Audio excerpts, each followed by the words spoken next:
বন্ধুসকল আজি আছোঁ চৰাইদেউ জিলা চলাপথাৰ শ্যামগাঁও বৌদ্ধ বিহাৰত যিহেতু 3 তাৰিখৰ পৰা 5 তাৰিখলৈকে পয়লেং উৎসৱ অনুষ্ঠিত কৰা হৈছে যিহেতু আজি প্ৰথম দিন 3 তাৰিখ আৰু সেইবাবে আপোনালোকক আজি দেখুৱাবলৈ আহিলোঁ আৰু বিশেষকৈ পয়লেং মানে উৎসৱটো কি আৰু ৰথ উৎসৱে কিয় পতা হয় সবিশেষ জানিবৰ বাবে আজি ইয়ালৈ আহিছোঁ আৰু মোৰ কাষতে এটা আছে ইন্দ্ৰজিৎ চাউলু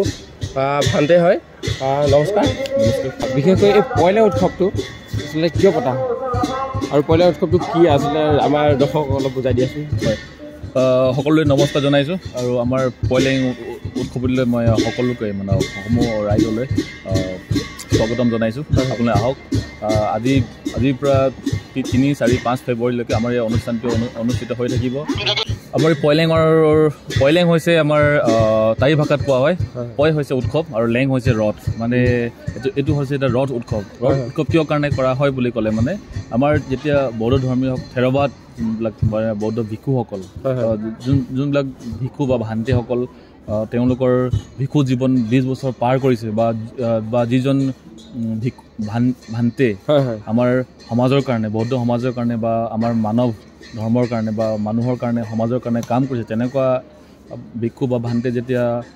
মৃত্যুবৰণ কৰে আমি মৃত্যুবৰণ নকওঁ আমি আমাৰ ধৰ্মীয় ভাষাৰে আমি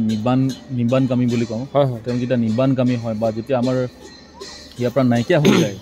আমি তেখেতক মানে সাধাৰণভাৱে 10 দিনৰ এনেকৈ সকাম বা আমি যোনটো সাধাৰণ মানুহৰ যোনটো সকাম কৰে তেনেকৈ নকৰি কিনি আমি তেখেতৰ যেতিয়া পৰা নাইকিয়া হ'ব তেওঁৰ মানে সহদেহ আমি আমাৰ নিজৰ পৰম্পৰা আগৰ পৰা কিছুমান আমাৰ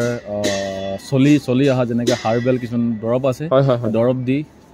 আৰু আমাৰ যোনটো আধুনিকতাৰ যোনটো আজিকালি চিকিৎসা বিজ্ঞানৰ পদ্ধতিৰ দ্বাৰাও আমি তেওঁৰ মানে সহদেহটো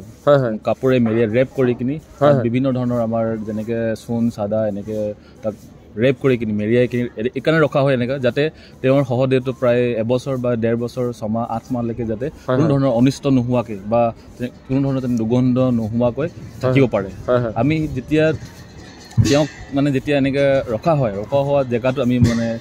নিৰ্বাণ চং বুলি কোৱা হয় মানে তেওঁক এটা বিশেষ সন্মানেৰে তেখেতৰ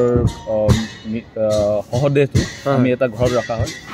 চাগে আপোনালোকে এইটো চেনেলৰ পৰা দেখি পাব হয় দেখিছিলে ইয়াৰ আগৰ ভিডিঅ'ত দেখিছিলে দেখি পাব আপোনালোকে নিশ্চয় দেখিছিলে তাৰপিছত যেতিয়া সময় হ'ব যেনেকৈ আজি 3 ফেব্ৰুৱাৰী আজি আগবেলা সময়ত যে যোনখন ৰথ আপুনি দেখি পাব দুইফালে দুটা নাগা আছে ড্ৰেগন থাকি তাৰ মাজতে দেখিব ধুনীয়াকৈ আমাৰ টাইৰ যোনটো পৰম্পৰা মতে তেওঁ অলপমান আকৃতিকবিলাক দেখিছে অলপমান অন্য ধৰণৰ তাৰ মাজত এটা স্পেচ আছে যোনটো স্পেচত তেওঁৰ সহদেহৰ যোনটো কফিনটোৰ মাজত ভৰাই কিনি ৰথত মানে সংস্থাপন কৰা হ'ল ইয়াত আজিৰ পৰা 5 তাৰিখলৈকে অসমৰ উপৰি উত্তৰ পূৰ্বাঞ্চল যিমান নেকি বৌদ্ধ ধৰ্মাৱলম্বী লোক আছে সকলোৱে আহি কিনি ৰথখন মানে ৰথত যোনবিলাক ৰছী আছিল ৰথখন মানে তেনেকৈ শোভাযাত্ৰা কৰিব লাগে কিন্তু ইয়াত শোভাযাত্ৰা কৰিবলৈ সহজ নহয় কাৰণে পথাৰতে কোনোবা এটা চুকতে মানে তেনেকৈ টনা আজোৰা কৰে মানে আৰু এইটো কৰা সময়তে আমি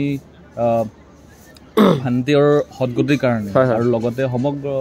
অসম লগতে গোটেই মানে পৃথিৱীৰ কাৰণে আমি বিশ্ব শান্তিৰ কাৰণেও আমি এনেকৈ প্ৰাৰ্থনা কৰা হয় আৰু যিটো ৰথ টনা অনুষ্ঠান উৎসৱটোত আমাৰ নিজৰ যদি কিবা অপায় অমংগল আছে কিবা বেয়া আমি ভৱিষ্যত দিনৰ মানে ভালৰ কাৰণে লগতে অসম ভাৰতৰ গোটেই বিশ্বৰ উন্নতি হ'বৰ কাৰণে শান্তি হ'বৰ কাৰণে তেনেকৈ আমি সমবেত হৈ কিনি 3 দিনীয়া কাৰ্যসূচী আমি সকলোৰে মানে শ্ৰদ্ধা মনেৰে আমাৰ অনুষ্ঠানটো তেনেকৈ সমাপ্ত কৰা হয় আৰু লগতে এই যেতিয়া ৰথখন আজি তেওঁক যেতিয়া উঠোৱা হ'ল তেওঁ ৰখা হৈছে ৰথখন 5 তাৰিখৰ দিনা জ্বলাই দিব বুলি কোৱা শুনিছিলোঁ হয় যেতিয়া আমাৰ শেষৰ 3 দিনীয়া শেষ দিনটোত যেতিয়া আমাৰ এইটো ৰথ উৎসৱ সমাপ্ত হোৱাৰ পাছতে ৰথৰ সৈতে তেওঁৰ সহদেহটো আমি একেলগে মানে এইটো জুই দাহ কৰা হয় কৰাৰ পাছত তেওঁৰ যিটো চিতাভস্ম থাকিব আমি তেওঁৰ ভান্তিৰ নামত আমি সেইটো আমাৰ যিটো আমি কংগু বনাব যেতিয়া আমি কিবা এনেকুৱা দল আমাৰ যোনটো আমাৰ বৌদ্ধ ধৰ্মৰ নিয়ম অনুসৰি দল উৎসৰ্গা কৰিব তেখেতৰ নামত আমি সেইটো মানে সংস্থাপন মানে চিৰজীৱনৰ কাৰণে আমাৰ লগত সদায় থাকিব আৰু ভান্তে এই যে আমাৰ ৰথখন যে টনাটনি হৈছে এইফালে এবাৰ টনা দেখা গৈছে এইফালে এবাৰ টনা দেখা গৈছে কিন্তু মানে কিয় টনাটনি কৰা হয় আচলতে আজিৰ দিনটোত ইয়াৰ মিনিংটো তাৰ মানে অৰ্থটো সেইটো হয় আমি ডাঙৰ ভান্তে শাসন বংশ মহাথেৰ ভান্তেক আমি এটা ৰেছপেক্ট দিয়া হয় তাৰ আজি মৃত্যু তাৰ আজি এখেতৰ যোনটো মৃত্যু দিন ন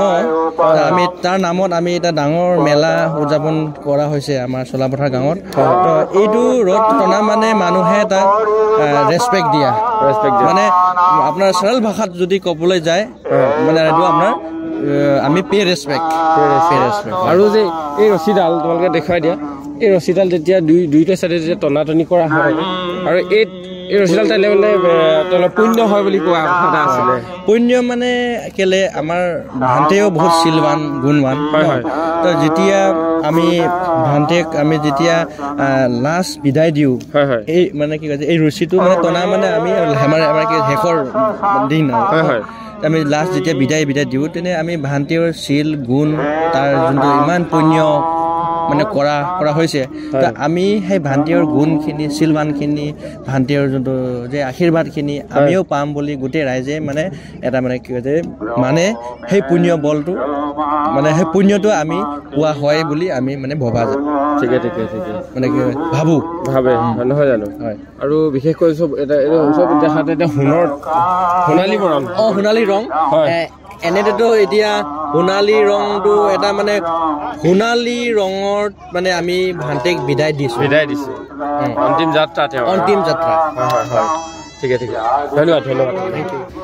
বন্ধুসকল আপোনালোকে নিশ্চয় জানিলে যে পয়লেং ৰথোৎসৱ কেনেদৰে উদযাপন কৰা হয় কিয় উদযাপন কৰা হয় যিমান পাৰোঁ আপোনালোকক জনাবলৈ চেষ্টা কৰিলোঁ আৰু যিহেতু মোৰ স্বাস্থ্যটো বৰ ভাল নহয় আপোনালোকে